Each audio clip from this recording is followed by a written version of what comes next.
That's right, I said it, and I will say it again with my full chest. Dark Knight sucks. It's my favorite job, and I hate it. If you have not played Dark Knight before, then sit back and let me paint you a picture of all the ways that Dark Knight is a bloated yet empty mess of a tank in its current Dawntrail form. And if you have played Dirk before, just stay put and listen anyways, I guess, so we can all vent together in the comments, because Yoshi P really hates our job. Ladies and gentlemen, welcome. I'm Kurojaku, tank main and Dark Knight enthusiast, and yes, I use that term quite loosely. Now, to clarify some things before I really get into it, am I the most experienced tank player or leading expert on all things Dark Knight? No. No, I am not by any means. I have cleared all the Dawntrail extremes on Dirk, but not Savage or Ultimates just yet. I was a mere sprout when 7.2 came out, so I'm still relatively new. However, the main points I will be making are more so focused on the feel and identity of the class as a whole, rather than specifics about balance or damage numbers.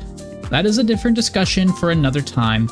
That being said, you all at least now know that I'm not looking at Dark Knight through the nostalgia lens and just yelling, "Back in my day," like an old man yelling at clouds. This is just coming from a new player who's only played Dawntrail Dark Knight and is telling it how he sees it. Another thing to note, we are just talking about level 100 Dark Knight here. So anything to do with previous ultimates or other synced only content such as Delibram Savage, which yes, I have cleared, is not relevant at this time. All of that out of the way, let's discuss. So, what makes Dark Knight such a mess of a job to play? Well, there are many reasons, but let's start where all polls tend to begin, the opener. You see, the Dirk opener is overwhelmed with OGCD bloat. You have Delirium, 2 Shadowbringers casts, Living Shadow, Salted Earth and its follow-up cast, Edge of Shadow, and Carve and Spit. Meanwhile, you really only have 4 GCDs to work with outside of your usual 1-2-3 melee combo. If you include Pots and Provoke and any early mitigations that you need during the pull, it really leads to Dark Knight feeling like an absolute button mash. As an example, at 2.5 GCD speed, let's compare this to Gunbreaker, which is the other high input tank in Final Fantasy XIV at this time. Lion's combo is 3 GCDs, which lasts about 7.5 seconds. Gnashing Fang is also 3 GCDs with OGCDs in between to mix things up, but it is still 7.5 seconds. Double Down is another 2.5 seconds, and the No Mercy follow-up dot, whose name I totally have not just forgotten about, is also 2.5 seconds. This is the entirety of your GCD opener, and assuming the first GCD you use is the start of Gnashing Fang to keep all your cooldowns in line, it will take about 20 seconds to finish the opener, fitting it all perfectly under your own self-buff and leaving 10 seconds of downtime until the next Gnashing Fang cast. Or a mere single GCD of downtime if we include one full 1-2-3 combo, which would also take 7.5 seconds off the timer. This makes Gunbreaker feel like it almost never has any actual downtime.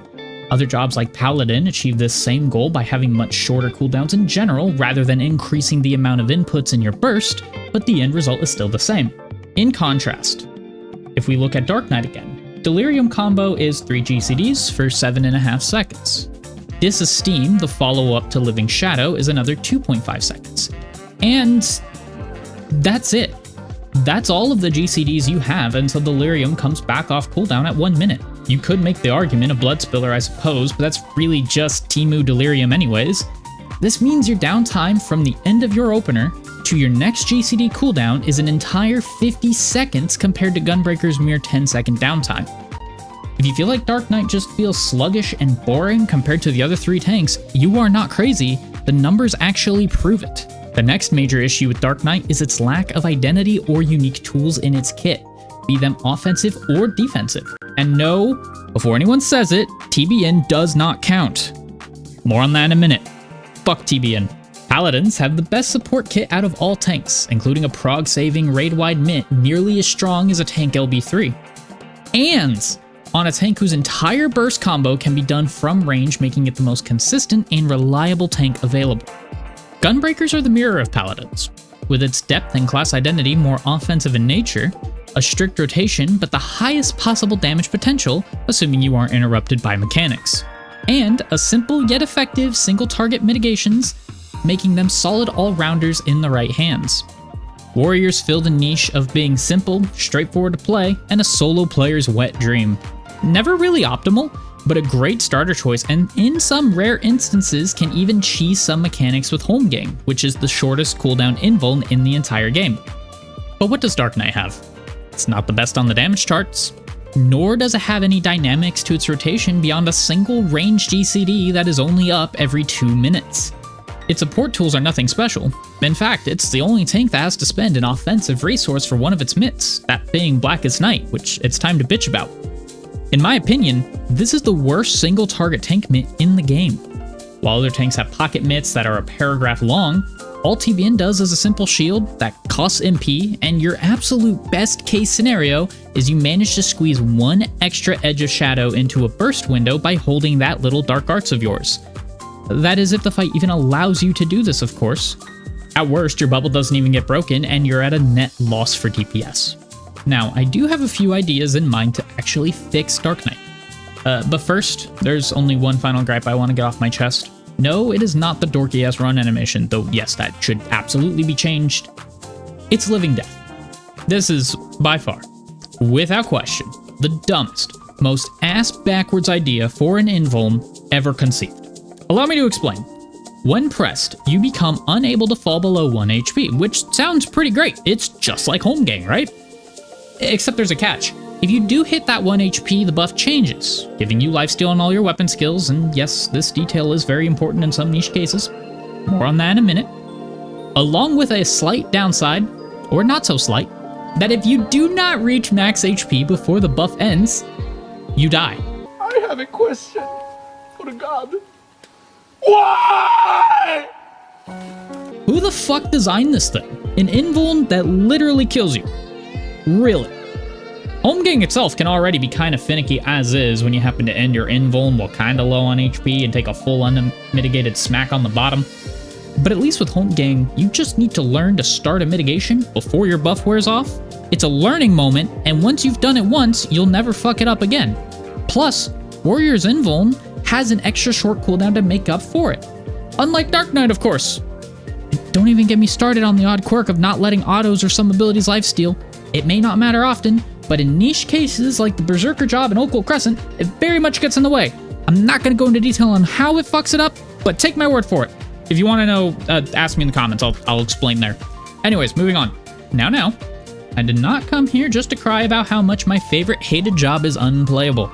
I also come with some solutions for this walking embarrassment. It might be brilliant, it might even be nonsense, and we can all scold me about it later in the comments, but without further ado, I present to you Kuro's Dark Knight rework. First things first, since we were just on the topic, Living Dead now blocks you from receiving healing while also giving a nice purple and black aura on you to very clearly signal to your supports to not even bother trying to heal you.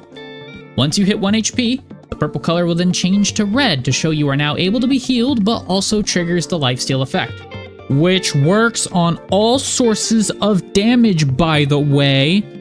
And of course, not reaching max HP has no drawback, no more falling over dead at 99% HP, as it always should have been. Simple stuff here. As for TBN, let's buff the damage shield a tad while also adjusting it to only soak up the next hit of damage. Kind of like Samurai's self-shield that it has, that gives you like the Kenki gauge if I remember correctly. That way, you can reliably use it to get dark arts, even on bosses with weak autos or raid wides. In addition to getting a stack of dark arts, you'll also trigger a small potency heal to the target and yourself when the shield is broken. And yes, this also means that should you buff yourself with TBN, you would get both sources of healing. Just as a slight way to slightly bump Dark Knight's sustain issues in dungeons. However, as a trade-off, I would also be increasing the MP cost of TBN from 3k up to 5k, but before you get your knickers in a twist, just bear with me, it'll all make sense in a moment. You see, we won't actually be needing MP for anything but TBN anymore. Moving its cost up to 5k matches Ablation having 2 charges, should you want to stack them together on the same target.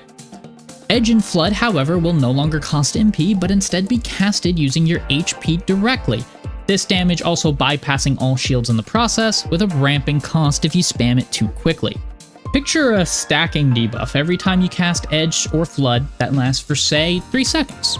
numbers can be adjusted accordingly. I didn't really think that too far into that aspect. Each cast within that window will add another stack. Each stack exponentially increases the HP cost of Edge or Flood until you let the debuff drop off entirely. All of this is intended to remove that whole spending offensive resources on a defensive thing, while also playing into Dark Knight job themes of pain equals strength and a high risk, high reward playstyle. Now, of course, potency would have to be adjusted for this and all other changes I'm going to mention, and honestly, I have no clue where even to begin on that exact detail. This is more about feel than overall balance anyways, so we're just going to skim past that part. Oh, and I should also mention real quick, Edge and Flood no longer consume Dark Arts at all. In fact, Dark Arts, which can now hold up to 3 charges, is instead used for an entirely reworked skill, Shadowbringers.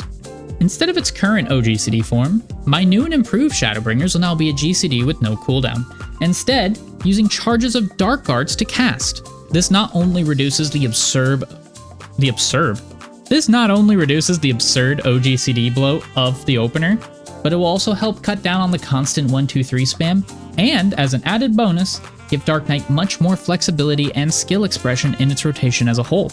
I have always disliked skills that hold multiple charges, yet at the same time require you to use them all at once anyways. So rather than having a glorified 2-minute OGCD that requires 2 inputs, let's just borrow Viper's Rattling Coil to make things a little more dynamic and less cooldown focused. One of the best parts of Viper and Rattling Coil being the charges instead of a cooldown means you get to choose when to send them, provided you aren't about to overcap them and are still fitting them in your burst window. Whether that means sending them all right away or holding those ranged GCDs for a moment when you'll be forced out of melee range mid-burst. On the topic of those Dark Arts, we will of course need more sources to accommodate that 3 charge potential. I've already gone over TBN, which is one of them. Next would be Delirium, which will still be the same as it is now, just with a Dark Arts charge given along with the Delirium combo. And the 3rd charge comes from yet another reworked pair of skills, Carve and Spit / Abyssal Drain. Along with now giving that Dark Arts charge, I'd also reduce the cooldown of these 2 skills from 60 seconds down to 30, reducing the potency to compensate, but at least letting you press more buttons and getting a boost to sustain. On top of that, let's give both skills a Ready to Plunge proc. That's right, bitches! Bring back Plunge as an additional gap closer that overlaps your current gap closer, giving us the best of both the old and new Dark Knight. The animation is still in the game, so there's really no reason not to do this. Also make it a pseudo AoE, that way it still makes sense to work with Abyssal Drain and add pulls, where it just does full potency to one target and then fall off potency to everyone around it. Oh, and one more thing.